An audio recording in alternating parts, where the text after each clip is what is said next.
ठीक है बेटा, मैं आपको यहाँ पे एसेक्सुअल रिप्रोडक्शन बता रहा हूँ कैसे होता है।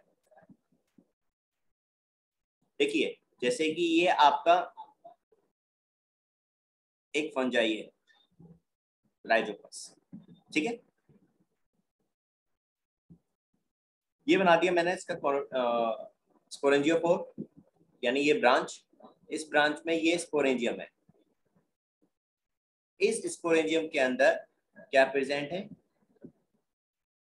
आपके स्पोर्स प्रेजेंट है। एक्चुअल में पूरी फ्रूटिंग बॉडी है, इस फ्रूटिंग बॉडी के अंदर स्पोरेंजियम होते हैं और स्पोरेंजियम के अंदर आपके स्पोर्स होते हैं। मैं अभी आगे समझाऊंगा ये चीज पूरा। ये अंदर है, दैट इज स्पोर्स, ठीक। जब तक कंडीशन अनफेवरेबल है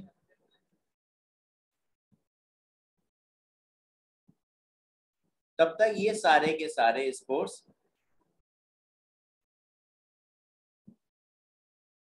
जब तक आपकी बच्चों यहाँ पे कंडीशन कैसी है, अनफेवरेबल, तब तक ये सारे स्पोर्स इसके स्पोरेंजियम के अंदर प्रेजेंट होंगे,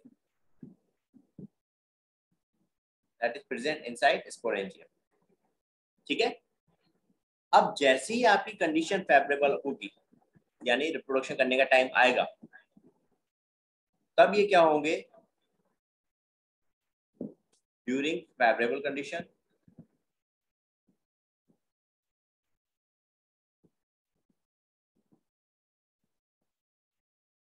क्या हुआ, ये जो स्पोरेंजियम था, ये स्पोरेंजियम बर्स्ट हो जाएगा, रप्चर हो जाएगा, ठीक है, लाइक दिस। ये स्पोरेंजियम बर्स्ट हो गया और अंदर से जितने भी स्पोर्स थे, ये सारे स्पोर्स एयर के थ्रू फैल गए, दैट इज डिस्पर्स हो गए। These spores are dispersed. Disperse का मतलब होता है बेटा फैल जाना, dispersed through air, okay.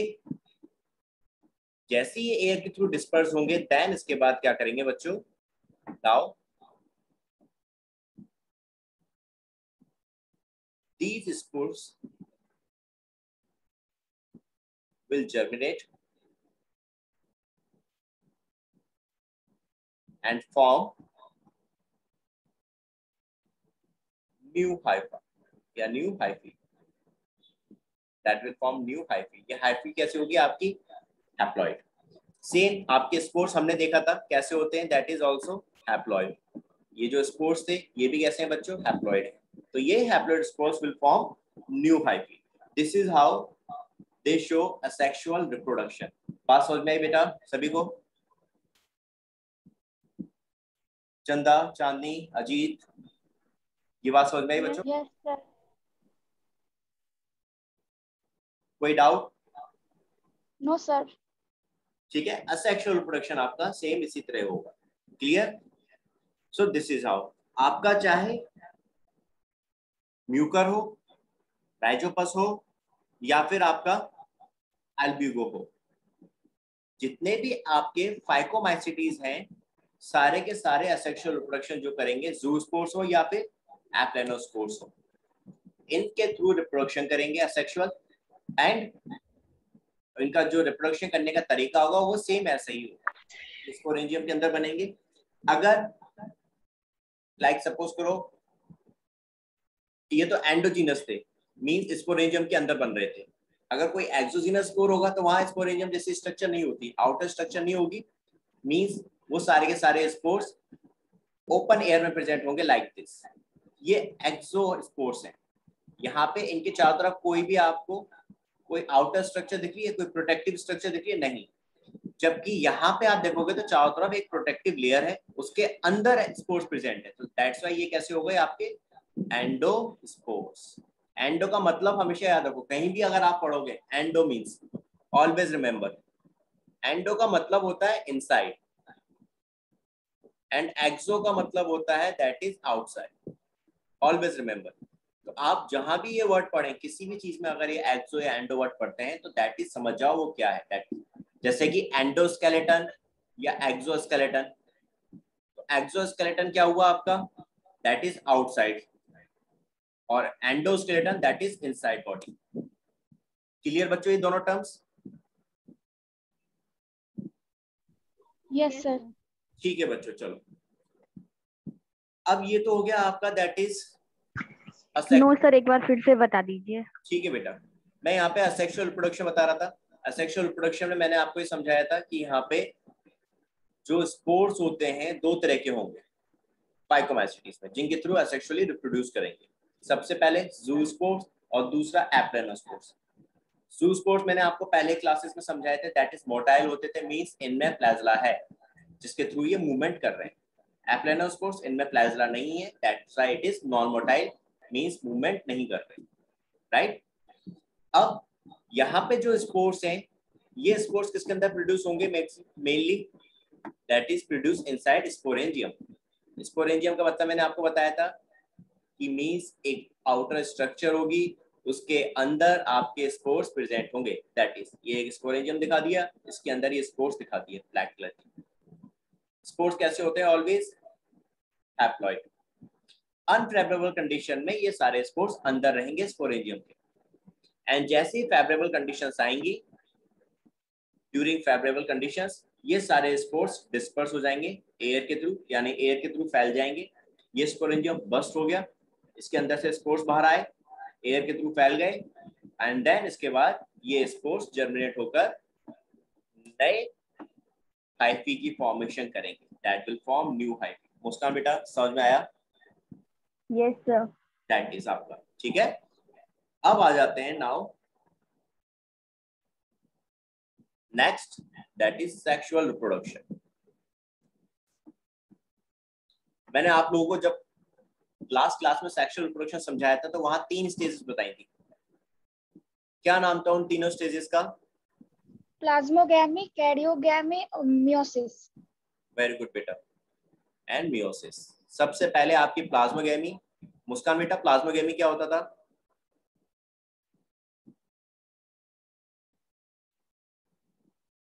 Plasmogamy क्या होता है मुस्कान बेटा?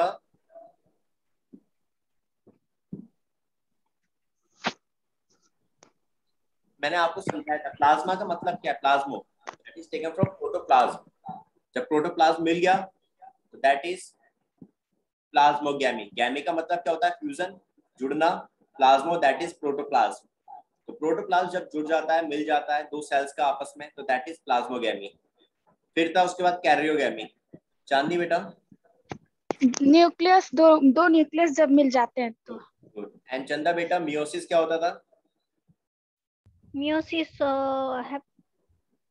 मतलब पेरेंट से डिप्लॉइड से हैप्लॉइड बन जाता था। Very good, diploid structure. जब आपके दो न्यूक्लियस आपस में जुड़ गए तो स्ट्रक्चर कैसे बन गई, डिप्लॉइड। अब उसको वापस से हैप्लॉइड स्ट्रक्चर बनाना है तो कौन सा डिवीजन होगा, दैट इज मियोसिस। तो आप इन चारों क्लासेस में जब भी सेक्सुअल रिप्रोडक्शन पढ़ेंगे ये तीनों स्टेप्स लिखेंगे, आपको ये तीनों स्टेप्स समझ में आने चाहिए। ये तीनों स्टेप्स सभी में होंगे, ठीक है। ड्यूटेरोमैस्टिटीज में नहीं होते क्योंकि वहां पर आपका सेक्सुअल रिप्रोडक्शन नहीं मिला है आज तक, वहां सेक्सुअल रिप्रोडक्शन एब्सेंट है। सो दैट्स व्हाई वहां ही सेक्सुअल रिप्रोडक्शन हम डिस्कस नहीं करेंगे। बाकी फाइको, एस्को और बेसिडियो, इन तीनों में सेक्सुअल रिप्रोडक्शन होता है, ठीक है। मैंने आपको लास्ट क्लास में बताया था कि जब हम सेक्सुअल रिप्रोडक्शन पढ़ेंगे इन क्लासेस में तो मैं वहां आपको ये चीज बताऊंगा कि किस स्ट्रक्चर यानी कौन से स्पोर्स के थ्रू सेक्सुअल रिप्रोडक्शन करेंगे, राइट। तो देखिए बच्चों, दैट इज वेरी इंपॉर्टेंट कि यहाँ पे जो सेक्सुअल रिप्रोडक्शन होता है बच्चों, ये होता है ज़ाइगोस्पोर्स के through. Sexual reproduction is occur by zygospores.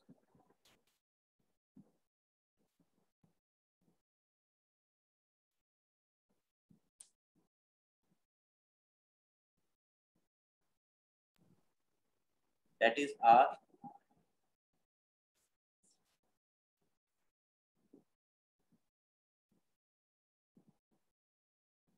formed by fusion of two gametes.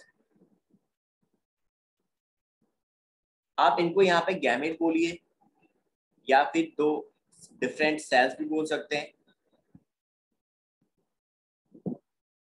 इनके आपस में फ्यूजन होने से क्या बन रहेगा, दैट इज जाइगोस्पोर। समझ में आया? मतलब सबसे पहले प्लाज्मोगेमी हुई, दो डिफरेंट सेल्स थी, एक पॉजिटिव एक नेगेटिव, जिसको हमने शो किया था ना, हाइफी थे दो डिफरेंट डिफरेंट, एक प्लस और एक माइनस।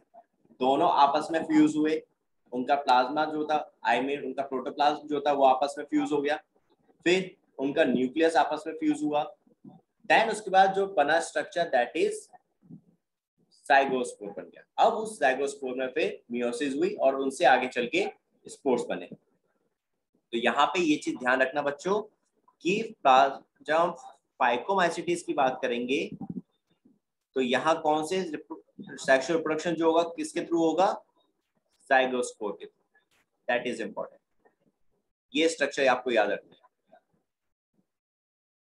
ये बहुत इंपॉर्टेंट है। इसको डबल मार्क करेंगे, डबल स्टार करेंगे हम लोग, that is very important. Sir zygospores क्या होते हैं? बेटा जाइगोस्पोर्स आपके वो, जैसे असेक्सुअल रिप्रोडक्शन में आपके स्पोर्स क्या थे, या तो ज़ूस्पोर्स थे या फिर आपके एप्लेनोस्पोर, यही थे ना बच्चे, जिसके थ्रू वो असेक्सुअल रिप्रोडक्शन कर रहे थे फंजाई। Yes sir. ऐसे ही सेम जब हम इनके सेक्सुअल रिप्रोडक्शन की बात करेंगे, फाइकोमाइसीटीज की या एस्को की, सभी की, तो इनमें भी एक स्पेशल क्या होंगे, स्पोर्स होंगे। वो आपके असेक्सुअल रिप्रोडक्शन वाले स्पोर्स नहीं होंगे, कुछ दूसरे तरह के स्पोर्स होते हैं जिनको फाइकोमाइसीटीज में हम क्या बोलते हैं, that is called zygospore. Clear बेटा? Yes sir. एक चीज अगर आप सभी को कंफ्यूजन हो तो एक चीज ध्यान रखना, असेक्सुअल रिप्रोडक्शन में केवल दो ही तरह के आपके स्पोर्स हैं, एक ज़ूस्पोर, दूसरे एप्लेनोस्पोर। फिर इनके फर्दर टाइप आ जाते हैं, यूनिफ्लैजलेट, बाइफ्लैजलेट, ज़ूस्पोर में आ गए, कॉर्नेडिया, स्पोरेंजियम, स्पोरेंजिया, एप्लेनो में आ गए। तो ये केवल और केवल असेक्सुअल रिप्रोडक्शन में होंगे, that is found only in asexual reproduction बच्चों। ठीक है, जब भी असेक्सुअल रिप्रोडक्शन की बात होगी केवल इन्हीं के थ्रू ही फंजाई अपना असेक्सुअल रिप्रोडक्शन करेंगे। सेम ऐसे ही जब सेक्सुअल रिप्रोडक्शन की बात होगी तो वहां पर भी कुछ स्पेशल टाइप के स्पोर्स होंगे, जैसे कि फाइकोमाइसीटीज में क्या है, जाइगोस्पोर, जिसके थ्रू वो अपना असेक्सुअल रिप्रोडक्शन शो करेगा। अब एक चीज और याद रखिएगा, यहाँ पे ये जो स्पोर्स होते हैं तीन तरह के होते हैं, यानी कि यार ये गैमेट्स की बात करें, दीज गैमेट्स आर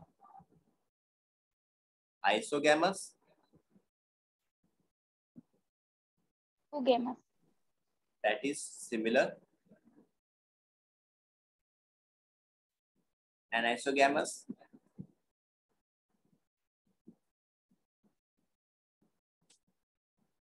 dissimilar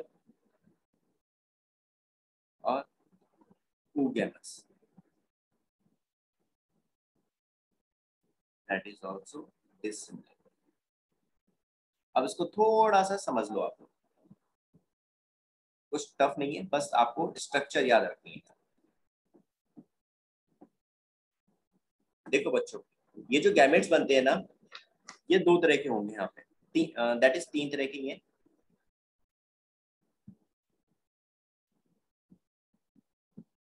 एक आइसोगैमस है आपका, जो आइसोगैमस में क्या होंगे कि जो यहाँ पे मेल और फीमेल गैमेट्स हैं। अब देखो यहाँ फंजाई में मेल और फीमेल वाला कंसेप्ट नहीं आता, यहाँ कोई ऐसा नहीं है कि कोई फीमेल है कोई मेल है फंजाई, नो। लेकिन हमें समझने के लिए ये चीज ध्यान रखनी होती है कि कैसे आइसोगैमस को अगर एक्सपेंड करना हो तो कैसे करेंगे, कि जो आपके गैमेट्स होंगे यानी जो डिफरेंट डिफरेंट हाइफी हैं, ठीक है, वो कैसे होंगे, दोनों सेम होंगे, different hyphae are same. Different hyphae का मतलब समझ में, एक पॉजिटिव और एक नेगेटिव, जो हमने समझने के लिए लास्ट क्लास में बताए थे ना आपको कि दो तरह के हाइफी हैं, एक पॉजिटिव एक नेगेटिव। तो दोनों ही हाइफी कैसे होंगे आपके, बोथ आर सेम। जब दोनों ही हाइफी सेम हो तो दैट इज क्या हुआ, ये आपका आइसोगैमस, लाइक दिस। जैसे एक हाइफी ये दिखा दिया मैंने और एक हाइफी ये दिखा दिया, दोनों को एक ही कलर से डिनोट कर दिया, तो ये क्या हो गए, दोनों सेम है, एक पॉजिटिव एक negative. This condition is called isogamous. समझ में आया बच्चों? Yes sir. Yes sir. Good बच्चों. अजीत बेटा समझ में आ रहा है ना? Yes sir. देखिए बच्चों, अब आ जाती है दूसरी कंडीशन. दूसरी कंडीशन क्या आती है आपकी, दैट इज एनाइसोगैमस. एनाइसोगैमस और आइसोगैमस दोनों में आपके हाइफी डिफरेंट डिफरेंट होंगे. जैसे सपोज करो एक हाइफी ये दिखा दिया मैंने, ठीक है, दैट इज पॉजिटिव, और दूसरा हाइफी ये दिखा दिया.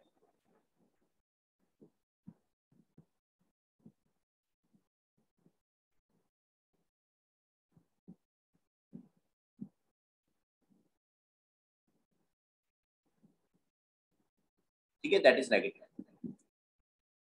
ठीक है, अब आप देखो समझना, this condition is your anisogamous condition. Anisogamous का मतलब हो गया कि आपका दोनों हाइफी अलग अलग होंगे, लेकिन एक हाइफी जो होगा वो बड़ा होगा और दूसरा हाइफी जो होगा वो छोटा होगा. जो बड़ा होगा उसको हम डिनोट कर रहे हैं मेल से. सपोज करो ये मेल है, पॉजिटिव जो है ये मेल है, नेगेटिव जो है ये फीमेल है. तो एक आइसोगैमस यानी एक गैमेट बड़ा होगा, वो कौन सा होगा, दैट इज मेल. तो मेल गैमेट कैसे हैं, मेल हाइफी कैसे हैं, बड़े हैं, और फीमेल हाइफी कैसे हैं, दैट इज छोटे हैं. तो this condition is an isogamous condition. इसमें दोनों कैसे हैं आपके, डिफरेंट हैं. Male hyphae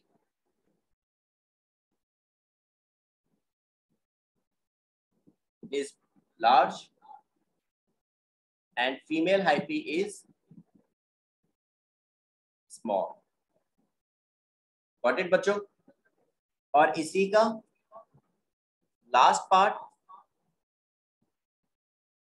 that is oogamous. इसी का अपोजिट हो गया. ये तो एनाइसोगैमस कंडीशन थी,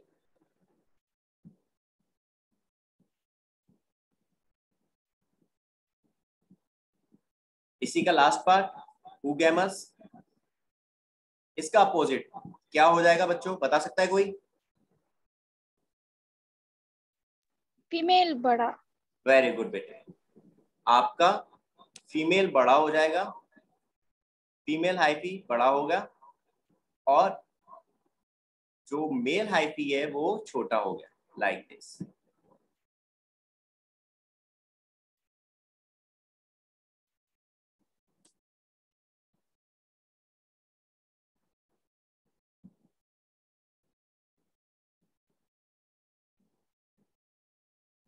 क्लियर बेटा? अब समझ में आ गए तीनों टाइप?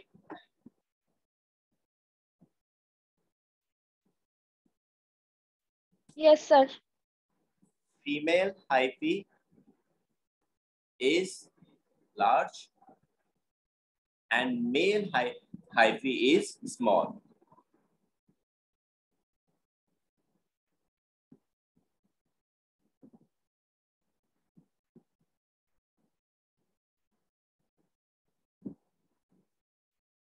तो ये आपकी कंडीशन क्या हुई, now this is your oogamous condition. तो बेटा सभी से पूछ रहा हूं, पहले ये बताइए तभी हम आगे बढ़ेंगे, कि यहाँ पे जो गैमेट्स के मैंने तीनों टाइप बताए आपको, ये तीनों आपको समझ में आ चुके हैं? Yes sir. Yes sir. Okay. Ajit बेटा, मुस्कान बेटा, यस सर. सभी को यस क्लियर? सर, हो गया आगे. ये Yes, एक sir. और एक नया कोई 1 2 3 4 आपका, आपको क्लियर हो गया बेटा? ठीक है. सो नाउ सेक्सुअल रिप्रोडक्शन का स्टेप वही याद रखेंगे जो मैंने आपको लास्ट क्लास में बताया था. पहले प्लाज्मोगैमी हुई, यानी कि ये दोनों हाइफी जो होते हैं, सपोज करो आइसोगैमस स्टेट है, तो यहाँ पे ये आपके जो हाइफी हैं दोनों, ये दोनों एक दूसरे के क्लोज आए, इन दोनों का प्रोटोप्लाज्म आपस में मैच हो गया, मिल गया, आपस में मिक्स हो गया. देन इसके बाद कैरियोगेमी हुई, मींस वहां इन दोनों की न्यूक्लियस भी आपस में मिल गए। एंड लास्ट, फिर उसके बाद जो उनका जाइगोस्पोर बना, उस जाइगोस्पोर में क्या हो गया, दैट इज मियोसिस, और स्पोर्स बन गए। और ये स्पोर्स फर्दर जर्मिनेट होके नया हाइफी बना रहे हैं। क्लियर बेटा? एक बार में जो नए बच्चे आए हैं, अगर किसी को डाउट है तो मैं वापस से वो डायग्राम बना रहा हूँ, तो आप लोगों को बहुत अच्छे से समझ में आ जाएगा।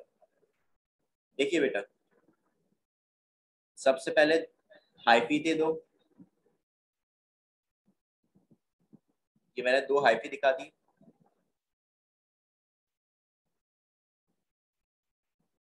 दोनों को सेम दिखा रहा हूँ, तो ये क्या कंडीशन है, दैट इज, क्या नाम बताया था अभी इसका हमने? आइसोगैमस। वेरी गुड बेटा, दैट इज हाइफी थे, आपके दो हाइफी थे। अब यहाँ पे सबसे पहले क्या हुआ, इन दोनों में plasmogamy. First one step is plasmogamy, ये पहला स्टेप था। जब प्लाज्मोगैमी होगी तो क्या होगा, इन दोनों का प्रोटोप्लाज्म आपस में मिल जाएगा, लाइक दिस।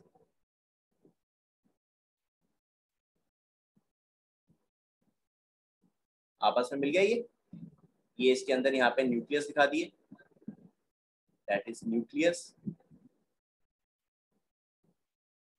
अब इन दोनों में क्या होगा, यहाँ पे प्रोटोप्लाज्म तो मिल गया, एंड देन इसके बाद जस्ट आफ्टर, जस्ट इसके पीछे पीछे क्या हो जाएगा, इनका कैरियोगैमी। न्यूक्लियस भी आपस में मिल जाएगा, karyogamy, that is step second. तो देखो बेटा, मैं यहाँ पे न्यूक्लियस को भी आपस में मिलता हुआ दिखा रहा हूँ। यहाँ डाइकैरियन स्टेज नहीं होती, ये चीज ध्यान रखना, dikaryon stage is absent. Dikaryon stage याद थी ना, जैसे सिंगल सेल है, आपको दिख रही है, न्यूक्लियस बहुत देर तक साथ में रहता है। एंड न्यूक्लियस दो थे। लेकिन यहाँ ये डाइकैरियन स्टेज नहीं आती, इसलिए मैं यहाँ पे देखो न्यूक्लियस को आपस में फ्यूज होते हुए दिखा रहा हूँ डॉटेड डॉटेड स्ट्रक्चर से। न्यूक्लियस भी आपस में फ्यूज हो रहा है, ठीक है। डाइकैरियन स्टेज याद रखना यहाँ एब्सेंट है, ये चीज मैं यहाँ लिख दे रहा हूँ। Dikaryon phase is absent. फाइकोमैसिटीज में डाइकैरियन स्टेज नहीं आती, सिर्फ एस्कोमैसिटीज और बेसिडियोमैसिटीज में ये डाइकैरियन स्टेज आती है। तो अब आपका यहाँ पे क्या हो गया बच्चों, न्यूक्लियस भी फ्यूज हो गया, कैरियोगैमी हो रही है, सो दैट्स व्हाई न्यूक्लियस भी आपस में फ्यूज हो गया, फ्यूजन ऑफ न्यूक्लियस। अब ये जो स्ट्रक्चर बनी बेटा, ये क्या कहलाई जाएगी, this structure is called zygospore. Clear बेटा? अब ये स्ट्रक्चर है जाइगोस्पोर, ये जाइगोस्पोर बन चुका है, और ये कैसा है, डिप्लॉइड, क्योंकि आपको पता है आपके जो हाइफी थे ये हैप्लॉइड थे, ठीक है। जब इनका न्यूक्लियस आपस में मिल गया तो ये कैसे बन गए, नाउ डिप्लॉइड। अब यहाँ पे क्या होगा आपका, इसमें मियोसिस, अब हुई मियोसिस, और मियोसिस की वजह से क्या बन गए, नाउ स्पोर्स। और ये स्पोर्स कैसे हैं, हैप्लॉइड, बिकॉज ऑफ मियोसिस। ये कैसे बन गए, जाइगोस्पोर से क्या बने, स्पोर्स, एंड जाइगोस्पोर डिप्लॉइड था, हैप्लॉइड स्ट्रक्चर कैसी बनी, क्या बनी है, स्पोर्स की। अब ये स्पोर्स फिर से जर्मिनेट होंगे, और जर्मिनेट होके क्या बना देंगे, नए hyphae. So this is sexual reproduction in fungus और इन फाइकोमाइसिटीज। क्लियर बेटा सभी को? Yes sir. मुस्कान बेटा क्लियर? Yes.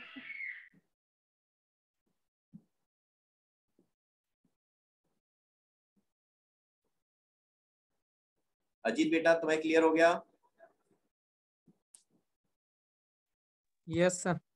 ओके बेटा, किसी को कोई डाउट पूछ सकता है मुझसे बच्चों अभी? Any doubt? अब आप एक चीज समझना, क्या यहाँ पे हमें कहीं थ्योरी याद करने की जरूरत पड़ी? कहीं पर भी, केवल आपको स्टेप्स याद रखने हैं, प्लाज्मोगेमी, कैरियोगेमी एंड मियोसिस। ये स्टेप्स अगर आपको आसानी से याद है, दिमाग में आपको पता है, तो आप आसानी से किसी भी फंगस का अगर सेक्सुअल रिप्रोडक्शन पूछा जाएगा तो आसानी से लिख सकते हैं। बस आपको वहां पे वो स्ट्रक्चर याद रखना है, वो स्पोर याद रखना है जिसके थ्रू सेक्सुअल रिप्रोडक्शन कर रहा है। जैसे फाइकोमाइसीटीज में क्या है, जाइगोस्पोर्स। क्लियर बच्चों? तो ये आपका पहली क्लास कंप्लीट, फाइकोमाइसीटीज। कोई डाउट किसी को? आगे बढ़े।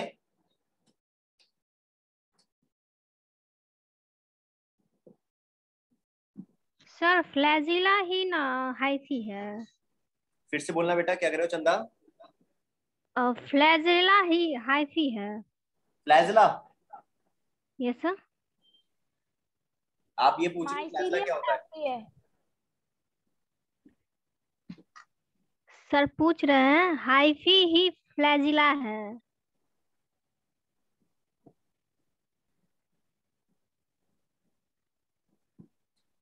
चंदा बेटा, आपकी आवाज मुझे फ्लैजिला सारा समझ में आ रहा है, आप शुरू में क्या पूछ रहे हैं? आईटी क्या?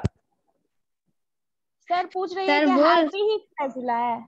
एक सेकंड, मुझे कोई और बोले। चांदनी बेटा, हाँ तुम बताओ क्या कह रही सर थी? वो पूछ रही है कि हाइफी ही फ्लैजिला है। अच्छा, हाइफी ही फ्लैजिला है। ओके ओके बेटा। हाँ। नहीं नहीं, हाइफी फ्लैजिला नहीं है। हाइफी एक स्ट्रक्चर है। देखो, शुरुआती क्लास में आप थे कि नहीं, ये चीज याद रखिए, हाइफी क्या है मैं बता देता हूँ फिर से आप सभी को। ये टर्म्स आपको बस ध्यान रखने हैं, ठीक है? देखो, फंजाई जो होती है ना बेटा, ये बहुत सारे हाइफी से मिलकर बनती है। जैसे एक स्ट्रक्चर है thread like structure, that is a thread like structure, जिसको हम बोलते हैं हाइफी, ठीक है? अब ये सिंगल हाइफी नहीं होता, यहाँ पे बहुत सारे हाइफी होते हैं। इस तरह से बहुत सारे हाइफी लाइक दिस, ऐसे बहुत सारे हाइफी आपस में एक दूसरे से अटैच्ड होते हैं, जुड़े हुए होते हैं। तो जब ये पूरी की पूरी ऐसी स्ट्रक्चर बना लेते हैं, देख रहे हो ये पूरी स्ट्रक्चर मैंने दिखा दी, तो ये कंप्लीट स्ट्रक्चर कहलाती है। Now this is called mycelium. Mycelium. इसको कहते हैं बच्चे हम माइसीलियम। ये आपके फंजाई की बॉडी है। Fungi that mycelium that is a body of fungi. और ये माइसीलियम बना किसका है? That is made up of hyphae. Group of hyphae. बहुत सारे हाइफी होंगे, दैट विल फॉर्म फंजाई या माइसीलियम। अब क्लियर हुआ? तो आपका फ्लैजिला अलग है। जैसे ये स्पोर है, ठीक है? इस स्पोर में एक थ्रेड लाइक स्ट्रक्चर होगी, दिस इज कॉल्ड फ्लैजिला, जिसके थ्रू स्पोर मूव करेगा। और एक स्पोर ऐसा है जिसमें कि ये फ्लैजिला नहीं होगा, this is a spore. Flagella है इसलिए कैसा हो गया, मोटाई। ये भी स्पोर है लेकिन इसमें फ्लैजिला नहीं है, तो ये कैसा हो गया, नॉन मोटाई। चंदा बेटा आप क्लियर? Yes sir. आपका हाइफी फ्लैजिला नहीं होता, ठीक है? सभी को समझ में आ गया? Yes sir. गुड बेटा। तो ये चीज आप अच्छे से दिमाग में रखना है ना, आपको कुछ टर्म्स याद रखने हैं। माइसीलियम क्या है, हाइफी क्या है, ठीक है? और स्पोर्स कौन कौन से हैं जिसके थ्रू असेक्सुअल या सेक्सुअल रिप्रोडक्शन कर रहे हैं, एंड सेक्सुअल रिप्रोडक्शन की ये 3 स्टेजेस। अब बात करते हैं नाउ, अब आएगा आपका नेक्स्ट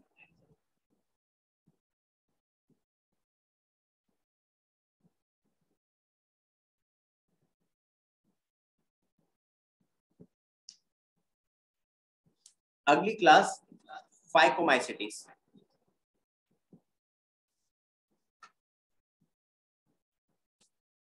फाइको तो होगी, now the next one is your एस्कोमाइसीटीज।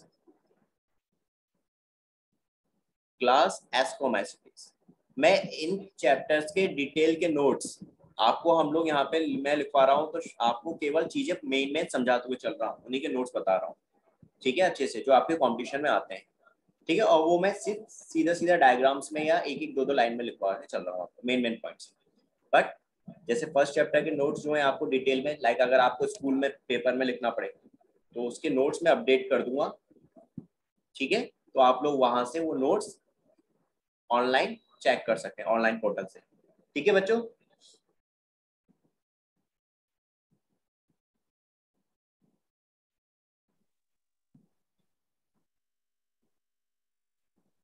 Now सबसे पहले बात कर रहे हैं हम एस्कोमाइसिटीज की।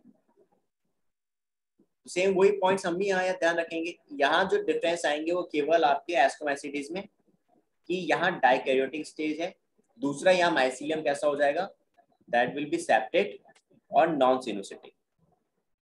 ये मेन चेंजेस यहाँ आएंगे। देखिए सबसे पहले ascomycetes, that is also called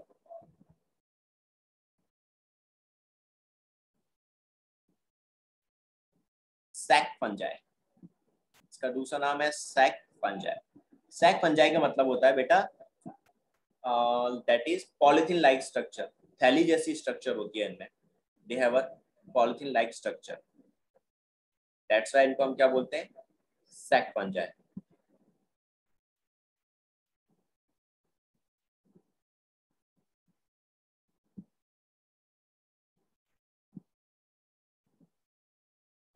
that is, अब देखिए बेटा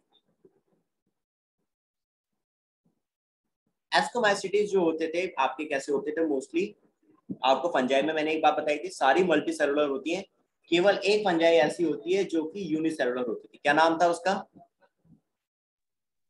पेनिसिलिन। ईस्ट। यूनिसेलुलर फंजाई कौन सी है, दैट इज ईस्ट। बताई थी आपको शुरुआत में। ये चीज बिल्कुल दिमाग में रख लो कि सारी फंजाई मल्टी सेलुलर है, केवल एक ईस्ट है जो कैसी है, यूनिसेलुलर है, ओनली दिस वन। बाकी इसके अलावा आपने अभी जो भी नाम पढ़े पीछे, राइजोपस, एल्ब्यूगो या म्यूकर, या आगे जो पढ़ेंगे पेनिसिलियम या फिर एस्परजिलस, अस्टिलैगो, बहुत सारी फंजाई हैं, ये सब की सब कैसी हैं, मल्टी सेलुलर। सिर्फ यही एक है जो आपकी यूनिसेलुलर है। तो ये नाम बहुत इंपॉर्टेंट है, दैट इज वेरी इंपॉर्टेंट। इसको ट्रिपल स्टार करेंगे आप, क्योंकि ये एक्सेप्शन है, एंड क्वेश्चंस जो आते हैं काफी सारे कंपटीशन में वो एक्सेप्शंस में से आते हैं।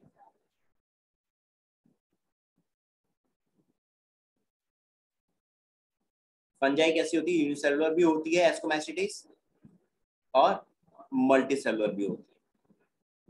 मल्टी सेलुलर में आपकी बहुत सारी आ गई, सारी की सारी आपकी मल्टी सेलुलर है। इनमें जो आती हैं दैट इज पेनिसिलियम,